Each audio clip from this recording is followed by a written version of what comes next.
Good morning সকলকে। আমরা বেরিয়ে পড়েছি মাকে দর্শন করতে যাওয়ার উদ্দেশ্যে। তো 5টা 5-এর ডানকুনি থেকে লোকাল ধরেছি।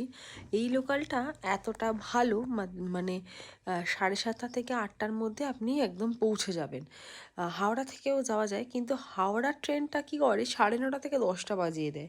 তো যদি দিনের দিন ফেরার ব্যাপার থাকে তো অনেকটা চাপ হয়ে যায় ওই ট্রেনটাতে। কিন্তু এই ডানকুনির ট্রেনটা একদম 8টার মধ্যে পৌঁছে যায়, মানে আপনি একদম ধীরে সুস্থে পুজো দিতে পারবেন।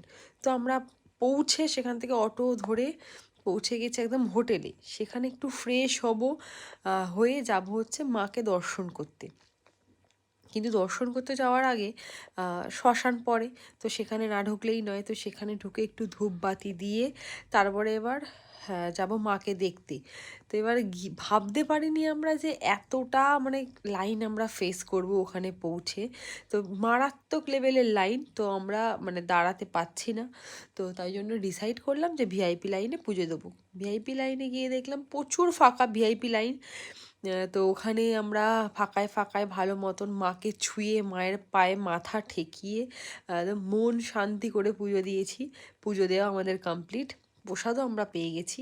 তো এবার বেরিয়ে পড়েছি হচ্ছে হোটেলে যাব, সেখানে কিছু খাওয়া দাওয়া করবো, কারণ সকাল থেকে কিছু না খেয়ে পুজো দিয়েছি। তো খাওয়া দাওয়া করে একটু রেস্ট নিয়ে আবার বেরিয়ে পড়েছি বাড়ি যাওয়ার উদ্দেশ্যে। এখন বাজে 4:15, আমাদের 4:40-এ ট্রেন আছে। তো ট্রেন ধরে আবার যথারীতি বেরিয়ে বাড়ি বাড়ি আসবো। তো ট্রেনও আমাদের এসে গেছে, ট্রেনে উঠে পড়েছি। আপনারা কারা কারা গিয়েছেন মাকে দেখতে, মায়ের দর্শন করতে, তো জানেন যে আমরা কোথায় গেছিলাম, কোনখানের কথা বলছি। তো তাহলে কমেন্ট বক্সে জানাবেন। তো চলুন, টাটা।